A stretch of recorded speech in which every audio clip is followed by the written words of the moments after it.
Muy buenas tardes, gracias a Gabriela y a todos los demás que asistan. Todavía estamos empezando y bueno, probablemente en el transcurso de la tarde habrá la llegada de algunas de las personas que comentaron que iban a venir, de pronto algunos estudiantes de por acá cerca, pero aquí estamos una vez más tratando de hacer este acercamiento, esta vez entre literatura y ciencia, ¿no? Quiero partir de un plan que hice para tratar lo que sería este abordaje a partir de una pretensión, no de un objetivo. Pretensión principalmente porque las pretensiones no pueden ser medibles. Los objetivos, estando en el campo de la ciencia, sí se pueden someter a estadísticas y a ciertas mediciones con las cuales se puede ver hasta dónde se alcanzan sus variables, ¿no? Mientras que una pretensión no, una pretensión surge precisamente de una subjetividad muchas veces también literaria y por lo tanto no pueden ser sometidas a esas estadísticas.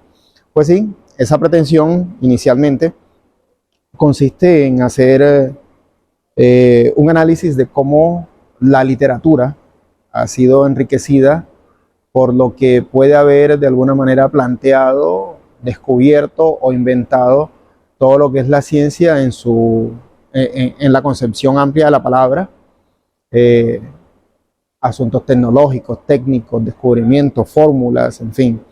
Esta, pues esta relación con la ciencia se da principalmente porque la literatura y la ciencia como tal son ambas dos formas de conocimiento del mismo imaginario colectivo. Nosotros vivimos en un mundo en el cual predomina una conciencia colectiva, un imaginario colectivo, en el cual la ciencia y la literatura para mí son dos aspectos que más le aportan. Y sin darnos cuenta, muchas veces de manera inconsciente, nuestra cotidianidad está cruzada tanto por los elementos de la ciencia como por los elementos de la literatura. Afortunadamente, a pesar de que hemos sido domesticados, alienados fuertemente por los elementos del productivismo neoliberal, pues la literatura y la ciencia siguen siendo como que esas bases estructurales de contenido de nuestro pensamiento y muchas veces de nuestra cotidianidad. Sucede que esta mañana nada menos una estudiante me decía que debía sentirme orgulloso porque había visto como un programa en estos días y que dicho programa estaba basado precisamente en una obra literaria. Y la obra literaria era nada más y nada menos que Los viajes de Gulliver, una obra a la que yo le había hablado hacía unos días, ¿no? Entonces eso es una muestra de más o menos lo que estoy planteando acá. Con esta pretensión de la cual hablo como punto de partida para la charla en la que estamos, pues busco ante todo contribuir a derrumbar uno de esos equívocos que se han planteado desde hace unos 50, 60 años, precisamente por una sociedad también, dentro de ese productivismo neoliberal, las universidades han caído sobre todo las universidades que tienden hacia la ciencia, han caído en una visión cientificista del mundo, ¿sí?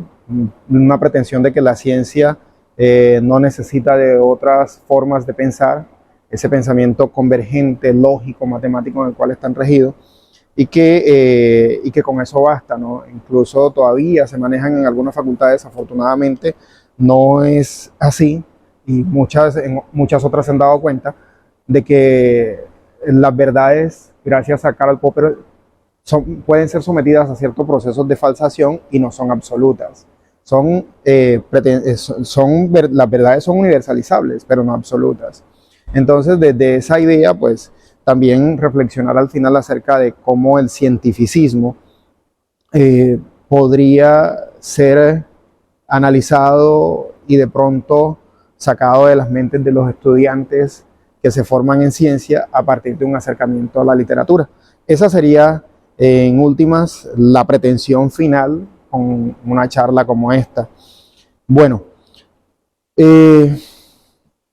También, como en esa búsqueda, tratar de motivar a quienes de pronto escuchen este video, a quienes lleguen y conversemos acá, a acercarse, a dejar de pronto, porque hay un mundo de lecturas, ¿no? Y quien estudia una ciencia como la física, las ingenierías, todo eso, tienen un mundo de lecturas obligatorias, necesarias para su carrera. También los que estudian las ciencias humanas, ciencias sociales, tienen ese mundo de lecturas obligatorias. Pero yo siempre he pensado que al interior de ese mundo de lecturas obligatorias, la literatura también podría ser un aporte. Porque la literatura es como que una de esas propuestas del conocimiento humano que ayudan a que comprendamos al otro, que ayudan a que de alguna forma practiquemos la otredad y nos pongamos en los zapatos del otro. Algo que el mundo contemporáneo, debido a la línea de pensamiento que planteaba hace un rato, ha ido circunscribiendo e incluso anulando. Esa es una de las, como que también de las pretensiones que estarían acá, ¿no? Dejando claro eso, pues pasaría a hablar un poco de lo que vendría a ser la razón del título de esta conversación. El título de esta conversación quise que fuera, ante todo, la ciencia en la literatura. Porque en últimas, yo aclaro, no soy científico y probablemente un científico como tal sí podría hacer de pronto ese ejercicio de pensar la literatura desde la ciencia o la literatura en la ciencia. Y bueno, en ese sentido toca respetar los dominios. Toca respetar los dominios y no me puedo meter en camisa de 11 varas tratando de hacer ciencia desde lo literario ni nada por el estilo. Esa pretensión no, hasta allá no llego. Pero entonces, ¿qué ocurre? El hecho es que ese respeto por los dominios me lleva a plantear unos asuntos ya de orden sintáctico al presentar un título para una charla como esta, ¿no? Al decir la ciencia y la literatura, estaría pretendiendo una equiparación de los términos, algo que pues no estaría dispuesto a abordar ni tampoco capacitado para ello. A diferencia de las matemáticas, en donde donde el orden de los factores no altera el producto, en la lingüística, en la gramática, el orden de los vocablos sí altera el sentido, ¿no? Entonces, tampoco podría decir la ciencia y la literatura y la ciencia, sino, en este caso, hay una preposición que plantea una inclusión. Bienvenidos. Habría, Gabriela, ahí una inclusión de lo que vendría a ser la ciencia propiamente dicha, la ciencia, buenas tardes, la ciencia en la literatura. A partir de esa preposición, pues tendríamos la posibilidad de llegar a la pretensión que que he planteado al principio, que es ¿cuál? El hecho de tocar aquellos aspectos de la ciencia que han servido como motivaciones para que algunos escritores, algunas veces científicos, como algunos de los que voy a mencionar, otras veces otros que no lo han sido, tomen esos aspectos, esos conocimientos científicos como pretextos para fundamentar partes de las tramas de sus obras. Esa sería principalmente la circunstancia, por eso el conector, ¿no? La ciencia en la literatura. Bueno, por aquí llegaron algunos estudiantes de biología. Los tres son estudiantes de biología. ¿Se enteraron de la charla? ¿Desde cuándo? ¿Los invitaron hoy? ¿Qué? Ajá, la misma pregunta. Gabriela es estudiante de lenguas, pero entonces ella tiene una relación profundísima con la literatura hace rato. Me gustaría saber si ustedes también están en eso, han leído, me imagino, novelas y todo el asunto. ¿Habría alguna relación de la biología con la literatura, según ustedes? Sí, sí, es cierto. Es lo que le decía Gabriela hace un rato, ¿no? La literatura, pues, es una forma del conocimiento abarcante. Ni siquiera quienes estudiamos literatura alcanzaríamos a leer todo lo que hay, ¿cierto? Pero es probable que en alguna de las obras que yo mencione o en algunas de las obras de ese mundo literario que uno puede encontrarse en los estantes de una biblioteca. ¿Te acuerdas de esa proposición de Borges que dice que esos objetos libros, cuando están en los estantes, son simple y llanamente cosas, ¿no? Pero que cuando los agarramos, pues les damos vida, cobran vida, ¿no? Entonces, en medio de todos esos objetos libros, es probable que haya muchos relacionados con la biología, por ejemplo, ¿sí? Y bueno, de eso hablábamos con Gabriela al principio. Yo estaba como que planteando la pretensión de la charla, que es más que todo hacer un acercamiento de aquellos elementos que desde las ciencias, como la biología, como la física, como las matemáticas, pueden haber servido como motivaciones, como pretextos o como aspectos que le dan verosimilitud a las obras literarias que han nutrido el imaginario colectivo al cual todos pertenecemos en la cultura en que nos movemos, ¿no? Entonces, volviendo a la línea de exposición que estaba haciendo, hablaba un poco del título y quiero entrar en un principio a mencionar como unos autores en los cuales una persona que estudia biología, una persona que de pronto estudia física, matemática, podría encontrar unos rastros de esa relación existente entre ciencia y literatura, la ciencia en la literatura como tal, ¿no? Me imagino, habrán oído hablar alguna vez de Isaac Asimov, más o menos. Bueno, si son amantes del cine, es probable que hayan visto películas de ciencia ficción. Hay una película bellísima titulada El hombre bicentenario.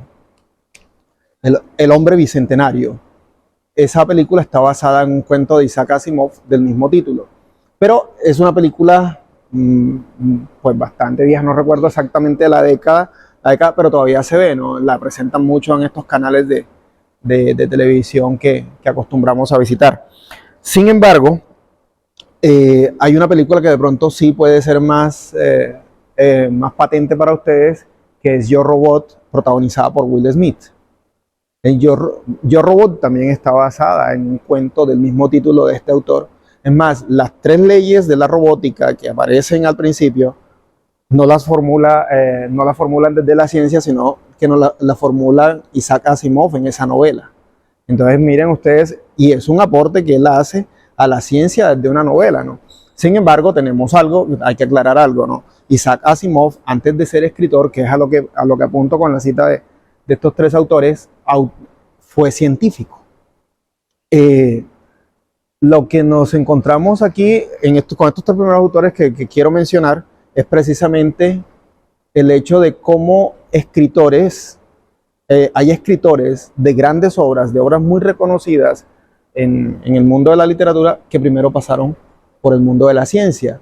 Quién sabe si uno de ustedes, siendo biólogo en este momento o estudiando biología, dentro de algunos años decida escribir una novela, como lo hizo Isaac Asimov, que tenga como base fundamental la biología, ¿no?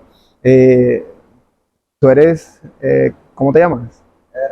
Bienvenido, Eder. ¿Estudiante de qué? Química. De química. Bueno, se está ampliando el espectro, ¿no? Entonces, un estudiante de química, y bueno, por ahí hay unos elementos ahorita que voy a mencionar con otro autor, con otra novela, que podrían estar en esa línea, ¿no? Como una persona, en el caso de Isaac Asimov, fue bioquímico. Él era bioquímico y profesor de bioquímica en la carrera de medicina. No recuerdo exactamente en qué universidad en Estados Unidos, porque él es de origen ruso, pero se exilia, termina viviendo en Estados Unidos, asume la nacionalidad norteamericana y hace su trabajo científico y literario en Estados Unidos, en una universidad en Estados Unidos, y escribe pues algunos tratados científicos, ensayos de divulgación científica, como los que ustedes leen desde sus áreas, pero se le reconoce más como escritor de ciencia ficción, incluso junto con autores como Julio Verne, a quien se le considera el padre de la ciencia ficción, junto con autores como Ray Bradbury, que es también otro de los grandes de la ciencia ficción. Es considerado uno de los padres y fundadores, fundamentadores de este género de literatura, que ha servido mucho como base para el cine, que hace parte también de nuestro imaginario. Entonces está Isaac Asimov, como les decía, profesor de bioquímica, autor de estos cuentos que sirvieron como punto de partida para las películas que les he mencionado. Y bueno, autor de una novela que a mí me gusta mucho y que recomiendo. Es una novela de ciencia ficción que se titula Fundación. Y en esa novela precisamente se utilizan los conocimientos científicos de este hombre para proyectar lo que es el viaje en el espacio a futuro y una civilización humana en un planeta distinto al de la Tierra, al que es la Tierra, ¿no? Entonces ahí entran una cantidad de elementos que tienen que ver con la química, con la biología, con la física, la construcción de naves espaciales, en fin, todo eso. Ese sería un primer caso, un científico que termina siendo escritor. Sí. Otro, de pronto también mencionado, conocido, ¿han visto alguna vez una serie que se llama Cosmos? Sí. Claro, pero entonces no sé si ustedes vean Cosmos, que es como una serie contemporánea, ¿cierto? Bueno, la serie original era presentada por un astrofísico, astrónomo, que se llamaba Carl Sagan. Carl Sagan, también un profesor y todo eso, es muy conocido en el mundo de la literatura y de la ciencia ficción por una novela que se titula Contacto, que es precisamente como el desborde de él en la literatura en torno a esa búsqueda que él siempre estuvo haciendo desde su profesión como astrofísico, que fue la búsqueda inquietante para muchos de la vida extraterrestre. Hoy día escuchamos a Matthew Walker y uno dice, ¿será verdad que los extraterrestres existen, no? Entonces, una gran parte de su trabajo estuvo centrada en eso y terminó desarrollando esta parte de la narrativa de ciencia ficción a través de esa novela. Sin embargo, a mí me gustan más sus trabajos de divulgación científica. Hay un ensayo bellísimo que estuve releyendo para esta charla, se los recomiendo, podría ser leído por una estudiante de lenguas, por un estudiante de química, por estudiantes de biología, porque en últimas es una aportación al hecho de cómo pensar la ciencia en función de la cotidianidad y en función de nosotros mismos como seres que podemos creer o no todo aquello que se nos presente desde un paradigma de pensamiento. Ese ensayo se titula La carga del escepticismo. Sí, la carga del escepticismo, y es una invitación a someterlo todo de alguna forma a la duda metódica, esa de la que habló Descartes, pero sin adoctrinarnos. Y es un ensayo que, como todo ensayo debería ser, está muy bellamente escrito desde lo estético, desde lo literario, los ejemplos, las explicaciones, las argumentaciones que él desarrolla y que demuestran en últimas que Carl Sagan fue uno de esos pensadores que supo conjuntar lo que vendría a ser el pensamiento metódico, convergente de la ciencia con lo literario propiamente dicho al momento de escribir o al momento, por ejemplo, de presentar, porque hacía una presentación bellísima de esa serie que les mencioné hace un rato, ¿no? Escucharlo solamente, presentar la serie, tanto en inglés como la traducción que se hace, es un acto realmente maravilloso. Bueno, está Carl Sagan. El otro autor que quería mencionar, no sé, probablemente ustedes lo conozcan más en algunas de esas lecturas de colegio que les hicieron o que les pusieron a veces obligatorias. De pronto leyeron una novela titulada El túnel. ¿No? El túnel. ¿No recuerdan? El túnel es una novela de un autor argentino, Ernesto Sábato.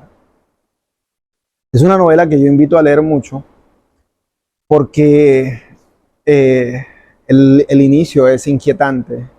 Bastará decir que me llamo Juan Pablo Castel y que soy el pintor que mató a María Iribarne.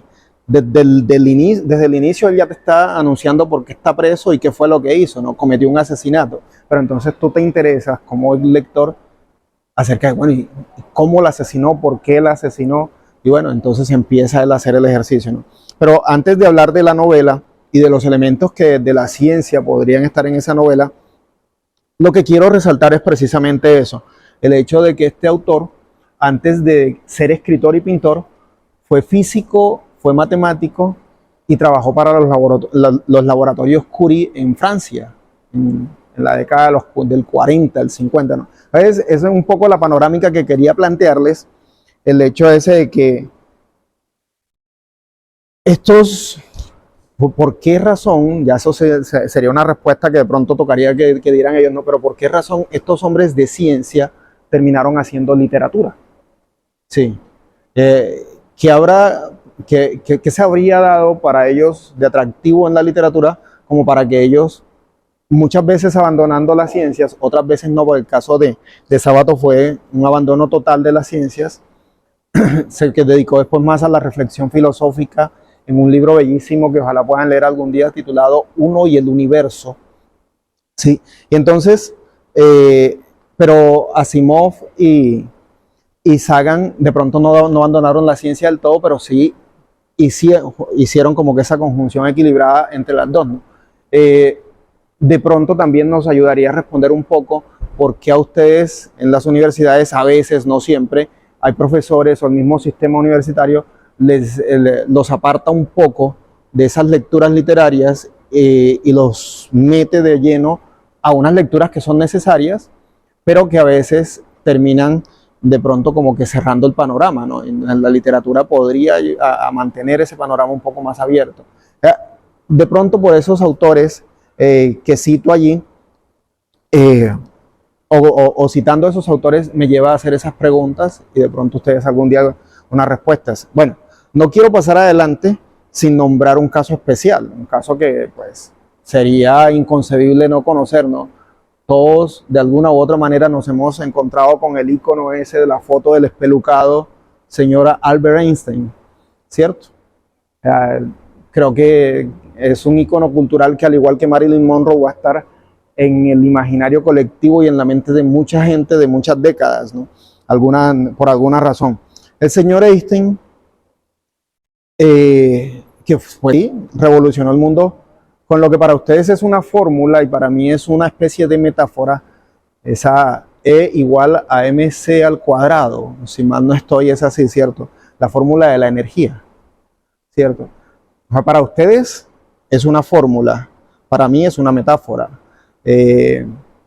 Y soy un poco atrevido, pero respaldo mi posición en Aristóteles, porque Aristóteles dice que las metáforas son otro método y otra forma de aproximación al conocimiento, otra manera de conocer el mundo.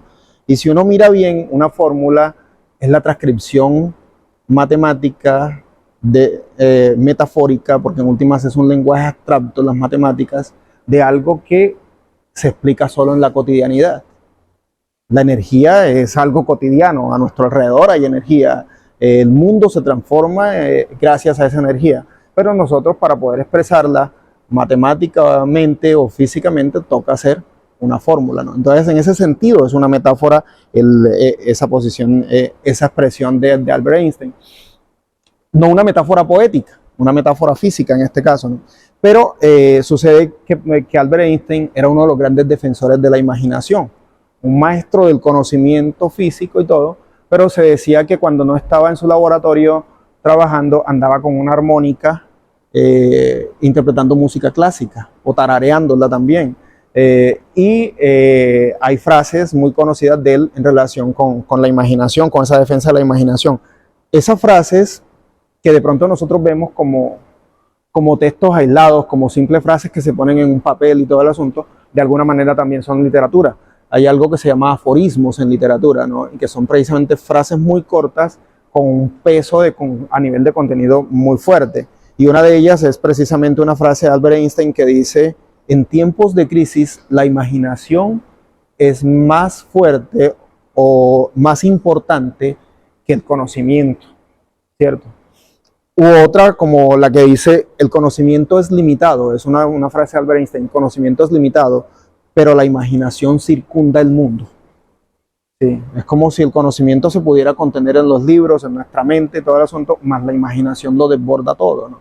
Y entonces de pronto eso, él como científico que siempre estuvo aspirando a leer las estrellas, la gravedad, a explicar cosas que de pronto para nosotros a simple vista no son explicables, se sustentaba bastante en la imaginación. Esa sospecha que siempre se va a dar, incluso en aquellos textos que aparentemente no hay nada de, no diría uno, bueno, ¿qué puede haber de científico en un poema? ¿Cierto? Y hay poetas en diferentes niveles que se han dedicado a esa exploración de hacer poesía con temática científica. Yo conozco algunos talleres en donde lo han estado intentando, sin embargo, más adelante les voy a hablar que hay de la relación que existe entre la poesía clásica y las matemáticas. Pues la poesía con las matemáticas, ¿no? Entonces, sí. Entonces, bueno, acá llegaron unas compañeras, ¿de qué área son ustedes? Bueno, fíjense que ya ahí tenemos, aparentemente es una cuestión simple, ¿no?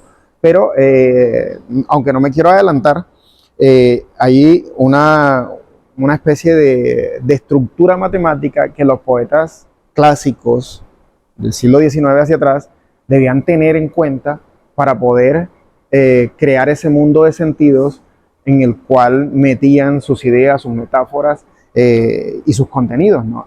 Ya ahí hay un ejercicio bastante llamativo. Pero bueno, no me voy a volar esa parte, la tengo programada para el final, entonces voy a retomar. Eh, en este, bienvenido, ¿de qué área eres? Estudiante de posgrado. Este hombre es doctorado en ciencias biomédicas. Este hombre nos puede hacer unos muy buenos aportes más tarde, ahora más tarde que estemos hablando de todo el asunto. Aunque estábamos hablando precisamente de un autor que es bioquímico, Isaac Asimov, era bioquímico y que daba precisamente clases en una universidad de medicina, ¿no? Bueno, aunque lo que estamos más interesados en las aportaciones literarias que ellos hicieron y de cómo estas aportaciones literarias se basan en algunos elementos de la ciencia. Eh, bueno, por acá hablaba del caso especial de Albert Einstein, que, que hacía como que ese ejercicio de aforismos, no de pronto, no de textos novelísticos ni de poemas, algunos ensayos de Albert Einstein en el área de la economía que alcancé a leer hace algunos años, tienen eso mismo que de pronto les decía que tenían los textos de Carl Sagan, una habilidad lingüística muy particular para transmitir el pensamiento por escrito, pero él, más que todo, se conocen estos aforismos en los que hace una defensa ultranza de la imaginación, a veces por encima del conocimiento, ¿no? Siendo él un hombre de conocimiento, un hombre de ciencia, afirmaba casi siempre que la imaginación era mucho más importante en algunas circunstancias que el conocimiento mismo, no sé. Y ustedes, pues como estudiantes de, de ciencias, me gustaría que de pronto hablaran un poco acerca del asunto. ¿Qué piensan ustedes de eso que Albert Einstein decía? La imaginación, ¿en qué sentido puede llegar a ser más importante para un estudiante de posgrado en ciencias biomédicas que el conocimiento como tal? ¿Qué piensas tú? No, eso es muy interesante porque a veces, por ejemplo, las mismas investigaciones están estancadas. O sea, son cosas que de pronto se hacen repetitivas y de pronto cosas que se hacen, pero simplemente Uh se le -huh. cambia algo, algo diferente. Son enfoques que no son innovadores, ¿no? Muchas veces nos Uh quedamos cortos de eso, de innovación. Entonces, la imaginación, ¿no? El pensar de pronto desde un punto de vista más general nos puede ayudar, ¿no? A tener una visión más amplia. De pronto no enfrascarnos en algo muy especializado, sino que tener una visión mucho más amplia. La -huh. innovación creo que va muy de la mano con la imaginación. Bueno, ustedes me decían que eran estudiantes de matemáticas. En esa, en esas ciencias, porque las matemáticas en última es una ciencia de las exactitudes, ¿cierto? Es la base de casi todo lo demás, precisamente por esas exactitudes y esas abstracciones. ¿Cómo creen o cuál sería el papel que juega la imaginación para un matemático? Bueno, nosotros consideramos que, o sea, obviamente es muy interesante la cuestión de la imaginación, pues, porque podemos decir que todos los avances, tanto científicos y en todas las áreas, se han hecho a través de la imaginación, de que el hombre se crea algo, lo piensa y lo empieza a desarrollar. Entonces, obviamente, la imaginación es un papel muy interesante dentro del desarrollo de nosotros, de toda la ciencia. Pero que si no lo pensamos, no lo imaginamos, no lo llevamos a realizar. Y lo, Un aporte respecto Ajá. a eso. Bueno, la matemática no es una especialidad, pero conozco algo. Y en matemática hay algo que se llama, un término que se llama los números imaginarios. Ujú. Son números que no existen, pero ayudan a resolver problemas reales. Fíjense, miren lo que sale acá, ¿no? Y bueno, la misma pregunta para ustedes que estudian biología. Uno, eso, ¿no? Claro, ¿cuál sería el papel de la imaginación para un biólogo? Y hay un dato que no sé si sepan, ¿no? Hay una novela importantísima en el mundo de la ciencia ficción que precisamente se resuelve por un asunto imaginativo desde la biología. Pero bueno, no les quiero adelantar eso. Me gustaría primero que respondieran a esa pregunta si pueden aventurar una respuesta, ¿no? Aquí no estamos en el campo precisamente de las hipótesis, de las exactitudes, sino en el campo de la literatura. Y la literatura, a diferencia de las ciencias, juega mucho con las especulaciones. Pero yo no creo que las especulaciones también se escapen al campo de las ciencias, ¿no? Y precisamente más adelante les voy a hablar de cómo desde el campo de las especulaciones un lingüista, ese es otro de los asuntos, ¿no? Que las ciencias también hay que mirarlas en forma amplia, porque estoy hoy con estudiantes de ciencias exactas, pero están las ciencias humanas, ¿no? Y por ejemplo está dentro de esas ciencias humanas la semiótica, y hay un semiólogo que es Humberto Eco, que él dice que uno de los grandes encuentros entre las ciencias, tanto exactas como humanas, con la literatura, es que también se mueven en el campo de las especulaciones, ¿no? Y bueno, ya eso también lo conversaremos, pero me gustaría saber qué dicen ustedes. La imaginación para los biólogos. Las respuestas de ustedes le dan la razón a Einstein, ¿no?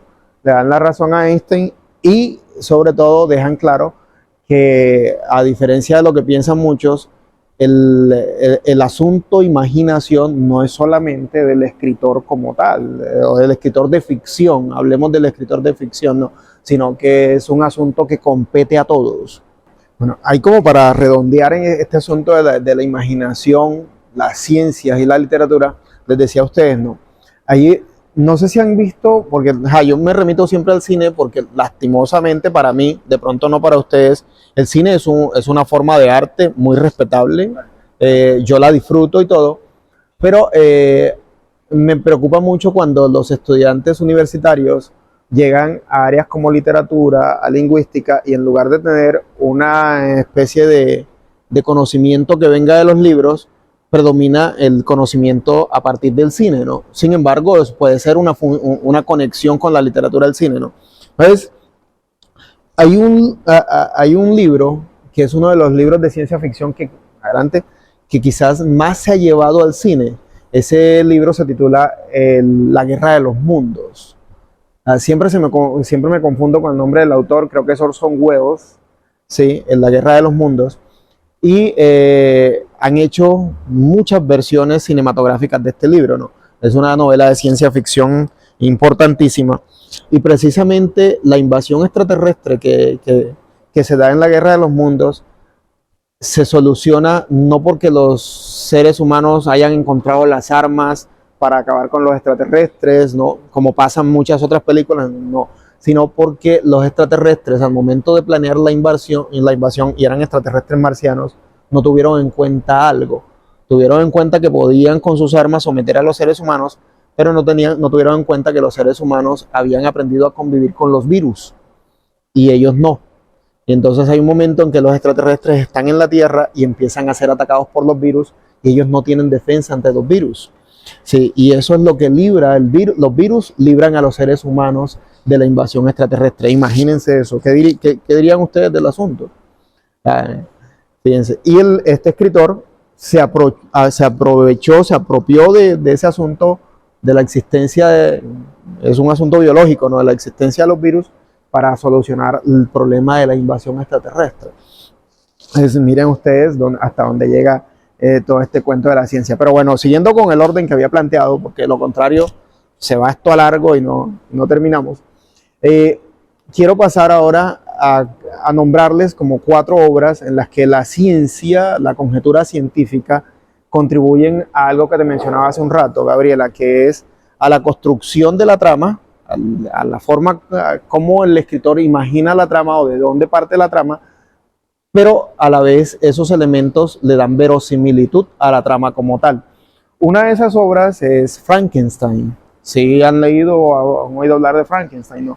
Del caso especial de Frankenstein, no solo por el hecho de ser una de las obras de anticipación, muchos dicen que de ciencia ficción, sino porque es una obra que tiene una concepción muy particular. La autora, es una autora, Mary Shelley, entra en competencia una noche con 2 genios del romanticismo, Lord Byron y el esposo de ella, Percy B. Shelley. Ellos están en una de esas reuniones de escritores, ¿cierto? Y deciden que al año siguiente cada uno va a presentar una obra de terror y la mejor obra de las 2 será publicada.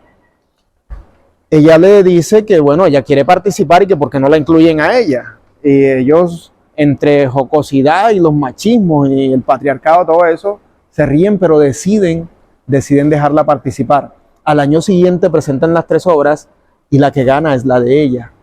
La obra era Frankenstein. Sí. Y bueno, ya habiéndoles contado esa circunstancia, paso a la parte que nos compete, ¿no? ¿Qué ocurre con Frankenstein? Conocemos la historia de lo que mucha gente llama monstruo. En la obra no se le llama monstruo, se le llama criatura. Esa criatura no es el monstruo como tal. Si uno lee bien la obra, el monstruo es el creador de la criatura, Victor Frankenstein, ¿cierto? Pero lo importante aquí, desde el punto que estamos tocando, es que esa criatura cobra vida a partir de la electricidad. Es creada una noche de tormenta eléctrica y pues el creador como tal, no es un inventor, el creador como tal utiliza la electricidad para darle vida a los retazos, a esa criatura armada con retazos de muerto que él había, por decirlo de alguna manera, cocido, ¿no? Entonces tenemos ese caso. La vida de Frankenstein es verosímil a partir del hecho de que concebimos nosotros que la electricidad es una forma de energía que puede llegar a dar vida. No sé si en los laboratorios, de pronto, quienes han estado como que en cercanía con eso, se habrán dado cuenta de ese aspecto, ¿no? No solamente la electricidad que viene de los cables, sino los rayos y todo el asunto. Hay como que un asunto de energía y la asociamos con esa idea de que puede dar vida. Entonces, no, ¿qué dicen ustedes? Ustedes son estudiantes de matemáticas. Estábamos hablando de matemáticas hace un rato. Ajá. De las matemáticas y la literatura. Pero entonces está eso, ¿no? Ese sería como que de una forma incipiente y todo, pero si uno lo mira desde esa perspectiva, está Frankenstein. Otra obra que de pronto también escucharon o leyeron es El extraño caso del Dr. Jekyll y Mr. Hyde. ¿Si han oído acerca de esa obra? ¿Ah? No. Sí. El extraño caso del Dr. Jekyll y Mr. Hyde, una obra de Robert Louis Stevenson, el mismo autor de, si mal no recuerdo, La isla del tesoro, que fue una de esas obras que han llevado dibujos animados y todo eso. El asunto es que para que la trama y la verosimilitud del relato se dé, parte precisamente de un asunto también científico, y es el hecho de la creación en un laboratorio de una pócima. Sí. Y esta pócima, cuando el personaje la toma, le da la capacidad de desdoblarse y en el día es el Dr. Jekyll, una persona amable, a la que todo el mundo quiere, muy sociable, pues algo un ejemplo en la sociedad en la que vive, ¿no? Y sucede que en la noche toma la pócima y se convierte en todo lo contrario, por eso el nombre Mr. Hyde. Lo escondido, el señor escondido, lo que está adentro. Y entonces en la noche es un asesino, es un ser completamente asociable, antisocial, todo el asunto, ¿no? Y la trama se da debido a la forma en que la pócima actúa en la biología y en la mente de este personaje.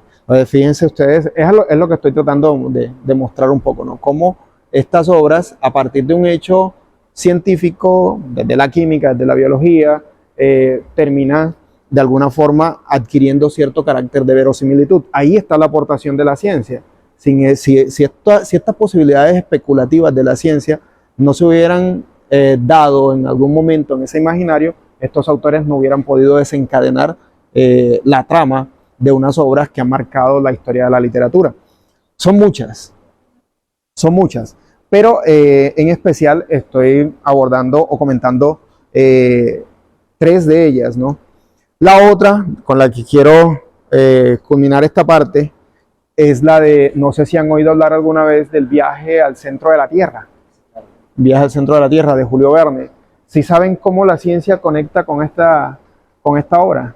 Ahí hay un asunto que interviene, ¿no? Que es que cuando leemos literatura muchas veces tenemos que desprogramarnos de la lógica convencional, de la lógica convergente, que a veces no, el mundo nos circunscribe en esa lógica convergente, ¿no?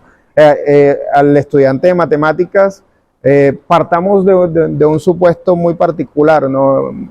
Que todos, sin ser matemáticos, tenemos que asumir 2 más 2 no son 5, ¿no? Depende del módulo, ¿no? Pero bueno, en nuestra cotidianidad no tenemos que asumir que 2 más 2 son 4, ¿no? Excepto esta mañana le decía a una estudiante de 8º grado, 2 más 2 son 4, pero si lees, y lo que tú acabas de decir lo sustenta, si lees 1984 de George Orwell, una novelota, ojalá la puedan leer en algún momento, muchas veces vas a quedar convencido de que 2 más 2 pueden ser 5. Y 6 y cualquier otra cosa, ¿no? Pero entonces, fíjense, eso, ¿no? ¿Qué ocurre? Viéndonos ya a esa parte imaginativa y a la conexión que podría haber entre la trama del viaje al centro de la Tierra y las ciencias como tal, sucede que esta novela está basada en lo que sería la excursión que normalmente se hace de las cuevas, los túneles, y eso es una rama de la geología, se llama espeleología. Viaje al centro de la Tierra está basado en sí en un recorrido espeleológico. Se entran por una cueva, llegan al centro del mundo donde nadie sabe qué hay, o bueno, al menos se intuye que hay magma, un centro incandescente, un núcleo, ¿cierto? Hay una película que ahorita no recuerdo cómo se titula, que está basada en eso, y el hecho de que la Tierra está a punto de colapsar, pero si llevan como unas especies de bombas van a poder evitar el colapso de la capa geológica, ¿no? Entonces, ellos atraviesan y terminan. Una película, pues a mí me pareció bastante llamativa, bien interesante, pero ya Julio Verne juega con otro aspecto, la imaginación, ese mundo prehistórico que se van a terminar encontrando allá a partir de esta excursión espeleológica. A ver, tenemos esas 3 obras de las cuales les he hablado como una muestra de la conexión que puede haber entre ciencia y literatura desde esa parte de la especulación imaginativa, ¿no? Otro aspecto, como para ir puntualizando, tiene que ver con la conexión que hay entre lo que vendría a ser la narrativa policíaca y algo que a ustedes les compete, el método científico. Entonces ocurre que las novelas policíacas tienen algo de particular. Es una aseveración que no es mía, es de Humberto Eco y es de un par de autores, uno físico, uno literato, ahorita no recuerdo los nombres, que escriben un texto titulado Ciencia y Literatura, en el que hacen un análisis muy importante de este tema. Y entonces ellos dicen que el investigador, el detective de las novelas policíacas, es más un científico o alguien que de alguna manera se parece mucho al científico que de pronto un policía. Hace toda una descripción de cómo al policía común y corriente se le deja como una especie de neófito que no conoce mientras que al investigador se le plantea como incluso como un amante de la ciencia. Sí, y entonces la novela policíaca no transcurre tanto en el hecho de resolver el hecho que al final se resuelve, sino en el método que va a aplicar el detective para llegar a la resolución del asunto. Entonces tenemos grandes novelas policíacas, ¿no? Me imagino que algún día han oído hablar de las obras de Arthur Conan Doyle, entre ellas, pues, el ícono Sherlock Holmes, que también ha sido llevado al cine, ¿no? Entonces, ¿sí te gusta más el libro? No, a mí también, pero igual, como estamos haciendo esas referencias, ¿no? Entonces, ahí estaría como que ese otro elemento, esa conjunción de la ciencia. Ahora rato hablábamos de ciencia ficción y las motivaciones que desde la ciencia se hacían o se tomaban para crear las tramas, ¿no? Ahora, de cómo un aspecto netamente científico, como lo es el método, desde que Edgar Allan Poe, a quien se le conoce como el padre de la novela policíaca, organiza todo eso en un cuento casi novela titulado Los crímenes de la calle Morgue, y aparecen estos detectives que van a convertirse en protagonistas de muchas obras de muchos autores, pero que tenemos algunos referentes como los que mencioné y que, pues, de alguna forma, Edgar Allan Poe, Arthur Conan Doyle y otros autores tomaron como base fundamental para la creación de los personajes precisamente a profesores de medicina, de química, de biología que habían tenido, porque muchos de ellos habían estudiado ciencias, y crean a estos personajes detectives a partir de modelos de científicos que ellos conocían. Imagínense ustedes cómo se da el asunto, ¿no? Sigue siendo, o es para mí es muy fuerte esa conexión, e insisto, ¿no? Un poco la función de la charla tiene que ver con eso, con la manera en que de pronto podríamos desmontar desde un análisis como este la idea de que la literatura va por un lado y la ciencia por otro, y no tendría cabida una conversación como esta en un salón de clases o en una biblioteca. Le comentaba a Gabriel hace un rato que en Estados Unidos, en Inglaterra, en las universidades y a nivel y por fuera de ella, hay institutos en los cuales se estudia de manera conjunta la ciencia y la literatura. Sí. Mientras que en Latinoamérica no. En Latinoamérica se sigue manejando ese paradigma de los años 50, 60, de que cada especialización por su lado y no una idea transdisciplinar siquiera, mucho menos holística del conocimiento humano. No es, les quiero dejar como que esa preocupación a futuro para ustedes, ojalá pueda, en la tarde de hoy. Bien, ya al principio había hablado de esa relación que existe entre ciencia ficción, me fui hacia esa parte, entre ciencia ficción y de la ciencia como tal, la ciencia y ciencia ficción. Ahorita la estuvimos también de alguna manera anticipando, comentando. Por esa razón voy a citar dos ejemplos que he releído precisamente para esta charla, que ojalá los motive a leer, que son precisamente un cuento titulado Exilio, se los recomiendo, es un cuento de ciencia ficción de Edmund Hamilton, en el cual pues se crea toda una trama que lo deja uno como que tocado a partir de la existencia de una planta nuclear cerca de donde el autor está escribiendo. Y a partir de esa cercanía, él lo que imagina puede crear un mundo alterno en el que él, para confirmarlo, termina viviendo. Entonces, no les cuento el resto porque sería hacerles spoiler, y la idea no es esa. Y la otra, como para entrar un poco en esa idea de colonización, es esta novela.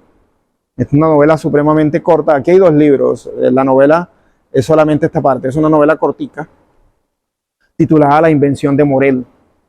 Es una novela en la que, pues, creo yo, se hace uno de los mejores acercamientos de la ciencia, desde la ciencia ficción y desde la novela policíaca, porque para mí es las dos cosas al tiempo, de un autor argentino, Adolfo Bioy Casares.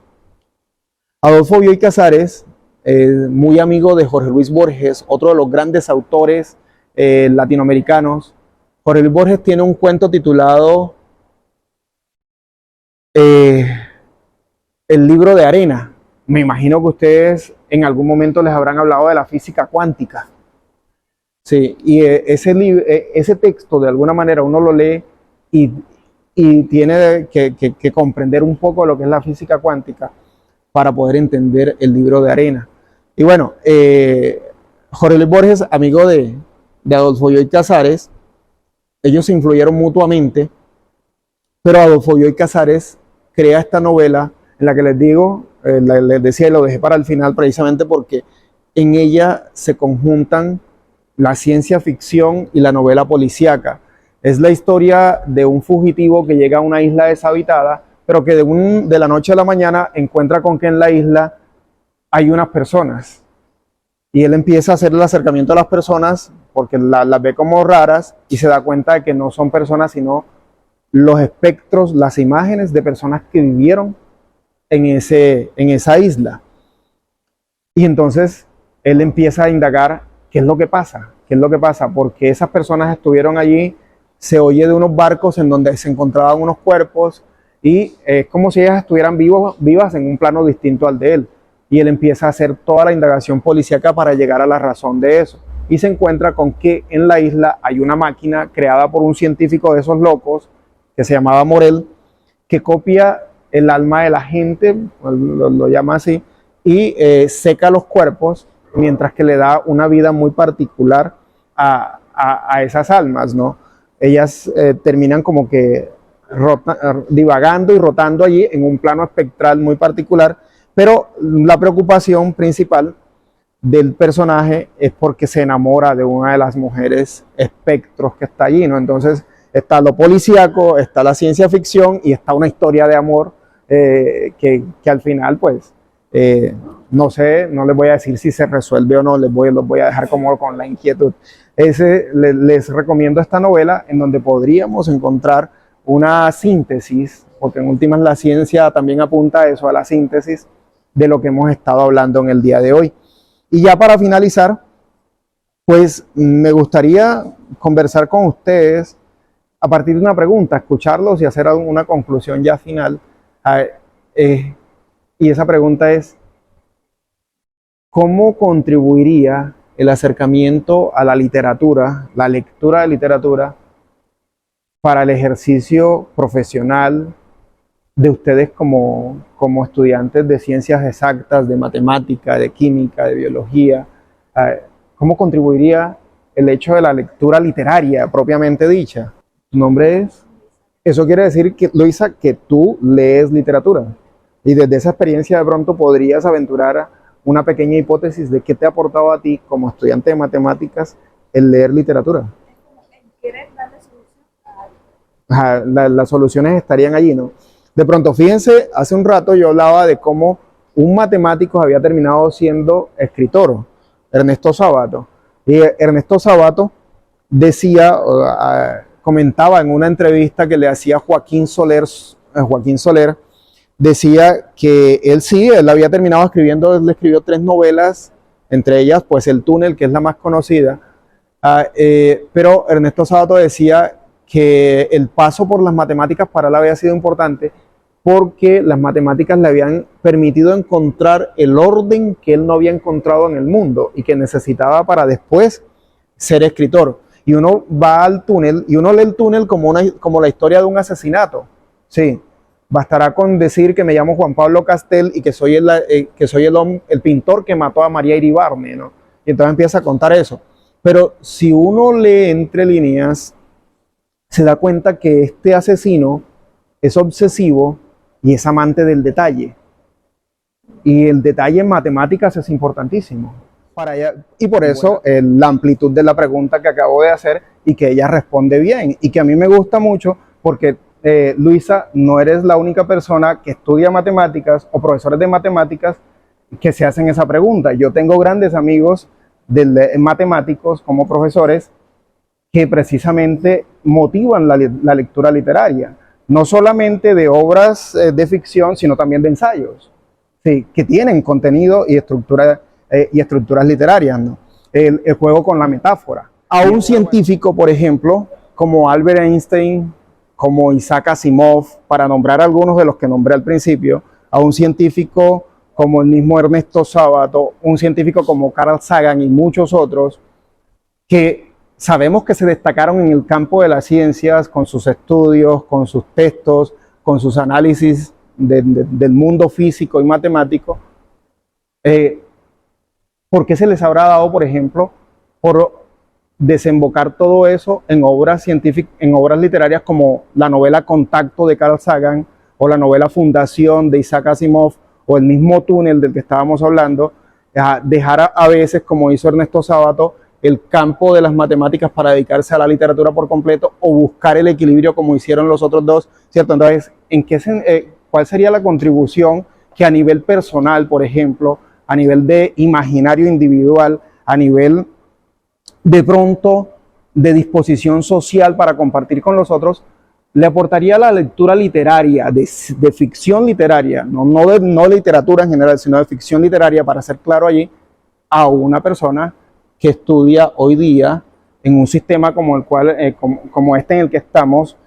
La respuesta a tu pregunta tiene que ver con un asunto sistémico, Luisa, porque nosotros vivimos en una sociedad de corte neoliberal que de alguna manera nos determina a ser productivistas, y el productivismo solamente se ve en aquello que puede ser cuantificable, y la literatura, como yo lo dije al principio, por eso yo parto de una pretensión y no de un objetivo, la literatura no es medible, no es cuantificable, el efecto del cual estoy hablando no es cuantificable, y tú lo sabes, como matemáticas, ¿no? Entonces, en ese sentido, es más un poco esa especulación que una precisión. Te escuché y ya.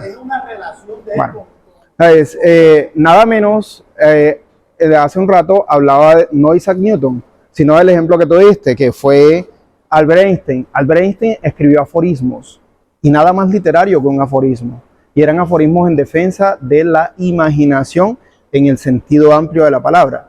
Solo para dar un ejemplo, ¿cierto? Volviendo al punto, chicos, como les decía, Luisa, me alegra mucho la respuesta que tú diste.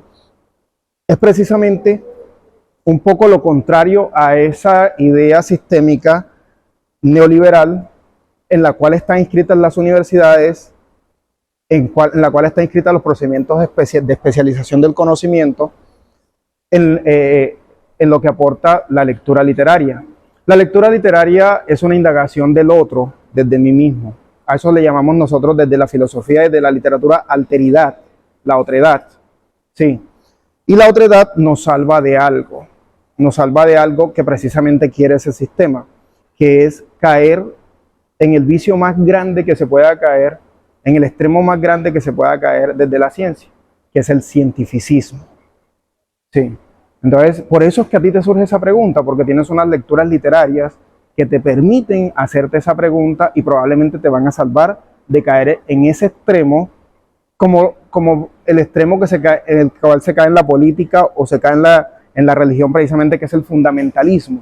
En la ciencia también se han caído en extremos de, por ejemplo, considerar que la ciencia van por un lado y la sociedad que no tiene el conocimiento científico por otro.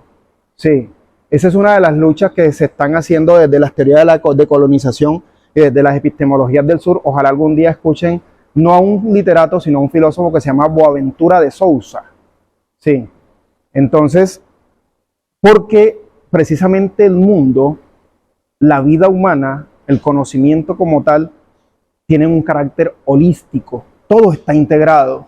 Lo que pasa es que debido a la forma en que nos han educado, no sabemos encontrar las conexiones. Y la literatura tiene algo de particular, nos enseña a encontrar esas conexiones.